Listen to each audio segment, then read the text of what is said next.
రోడ్లపై ధాన్యాన్ని ఆరబెట్టి వాటికి అడ్డంగా పెద్ద పెద్ద రౌతులు ఉంచడం జరుగుతుందని, దీనితో ప్రమాదాలు సంభవించి ప్రాణ నష్టం జరిగే అవకాశం ఉంటుందని, రోడ్డుపై ధాన్యాన్ని ఆరబోసిన వారిపై శాఖాపరమైన చర్యలు తప్పవని ఎస్ఐ నారాయణ గౌడ్ హెచ్చరించారు. చిన్నశంకరంపేట మండల కేంద్రంలోని స్థానిక పోలీస్ స్టేషన్లో ఎస్ఐ నారాయణ గౌడ్ విలేకరులతో మాట్లాడుతూ, చిన్నశంకరంపేట మండలంలో రోడ్లపై వరి ధాన్యం, మొక్కజొన్నలు ఆరబెట్టడం జరుగుతుందని, వాటికి అడ్డంగా పెద్ద పెద్ద రౌతులు ఉంచడంతో రోడ్డు ప్రమాదాలు జరిగి ప్రాణ నష్టం జరిగే అవకాశం ఉందని, రోడ్డుపై ఎక్కడ ధాన్యం కుప్పలతో ప్రమాదాలు సంభవించిన ధాన్యం యజమానులపై శాఖాపరమైన చర్యలు తీసుకోవడం జరుగుతుందన్నారు. గతంలో ధాన్యం కుప్పలను ఢీకొని ప్రమాదాలు జరిగి తీవ్ర గాయాలైన ఘటనలు ఉన్నాయని, కాబట్టి ఎవరూ కూడా ధాన్యాన్ని రోడ్డుపై ఆరబెట్టకూడదని ఆయన తెలిపారు. శంకరంపేట మండలంలోని ప్రజలకు తెలియజేయమనగా ఇప్పుడు వరి కోత సమయం వచ్చింది.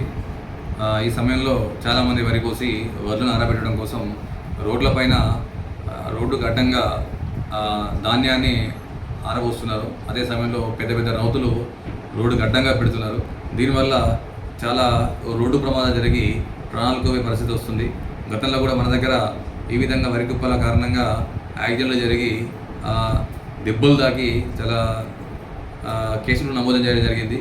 కాబట్టి ఇప్పుడు అందరు రైతులకు కూడా ఎవరైతే రోడ్డు పైన ధాన్యం ఆరబోస్తున్నారో వాళ్ళకు నోటీసులు ఇవ్వడం జరిగింది. ఒకవేళ వాళ్ళు ఇచ్చిన సమయంలో ఇవాళ ఆ ధాన్యాన్ని తీయకపోతే ఖచ్చితంగా వారిపై చట్టరీత్యా చర్యలు తీసుకోబడతాయి. ఇది లేకుంటే ప్రజలకు చాలా ఇన్కన్వీనియన్స్గా ఇబ్బందిగా ఉంటుంది. కాబట్టి ఖచ్చితంగా రోడ్లపైన ధాన్యాన్ని ఇట్టి ఆరబోయవద్దు.